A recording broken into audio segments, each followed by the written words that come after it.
Trump was right. That's the focus of tonight's angle. Tonight, we officially declare that journalism in the U.S. is dead, cold, and buried. Now, just when we thought things couldn't get worse for him, the Washington Post is defending the position that because of Trump, because he advanced the theory that COVID may have originated in that Wuhan lab, that it was perfectly acceptable for the Post and others to ignore evidence confirming the theory.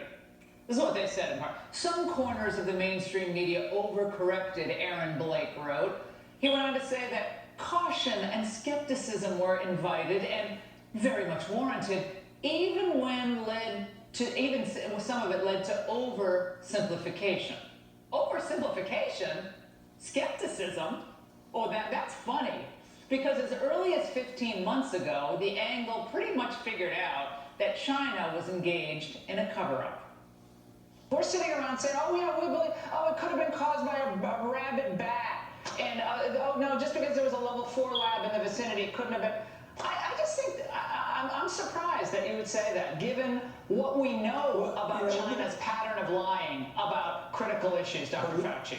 The Chinese scientists I've dealt with myself personally for years, if not decades. Many of them have trained here in the United States. I have faith that they are not distorting things. It was 5 weeks ago we asked, why don't we really know more about this patient zero? Well, now, that would be patient zero was apparently a lab worker. China lied about its origins and engaged in a massive virus cover-up, with, of course, the help of the World Health Organization.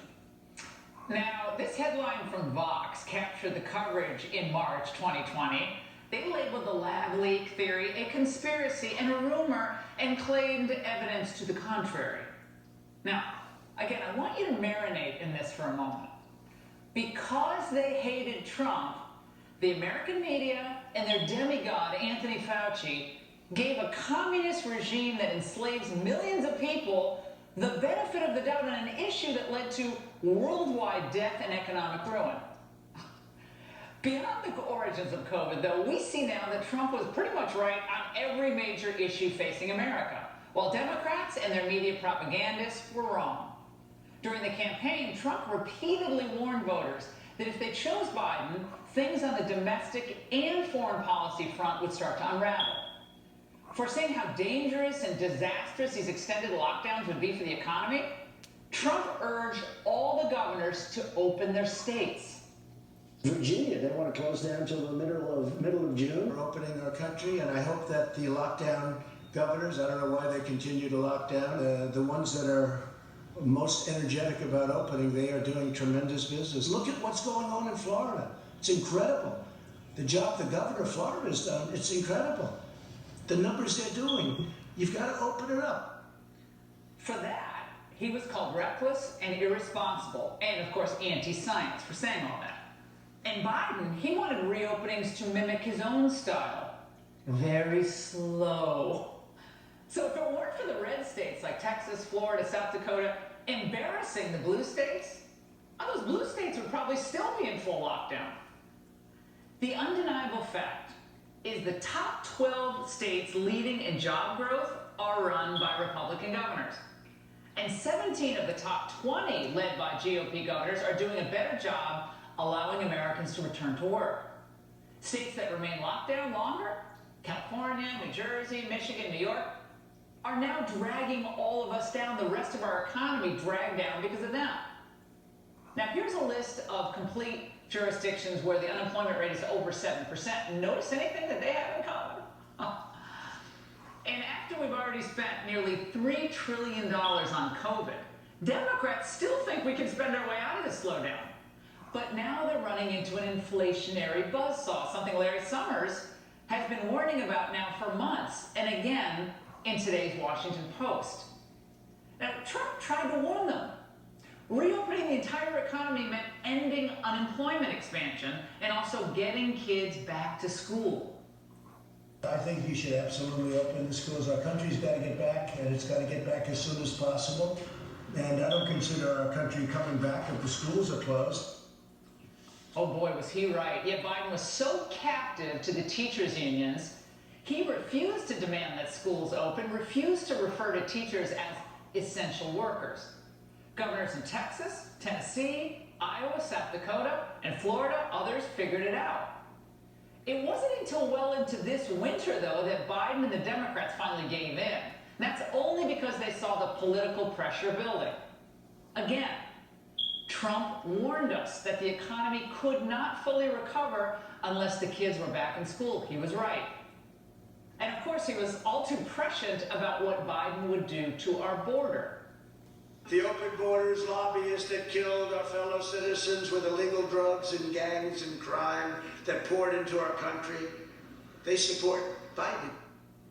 I was at that speech, and by the end of the year, at the current pace of crossings, Biden will have allowed in 2 million migrants from all over the world. These illegals are overwhelmingly indigent and dependent on taxpayer-provided resources. It's a complete travesty. If I had my way, facilitating mass immigration fraud should be an impeachable offense.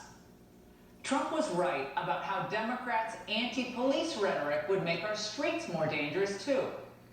Joe Biden and the Democratic Party, they waged a war on police and cops and inciting riots, and that's what you do. When you take away the majesty of that position, you are inciting violence. Now, we all know what's happened to violence and crime rates across the country. It's way up. After 4 years of Joe Biden, expect more of America to look, I don't know, a lot like San Francisco. There, they decriminalized theft. They decriminalized camping in public parks, drug use, public defecation. So now things are so out of control there, Walgreens has closed 17 stores. And of course, Trump was right on energy and gas prices. Biden has vowed to abolish the entire U.S. energy industry, right? And you're going to have gas prices. This is not great for selling your beautiful cars. Gas prices of $6 and $7. Right now, it's nice to be under $2, isn't it? You never thought you'd see that. Those were the days.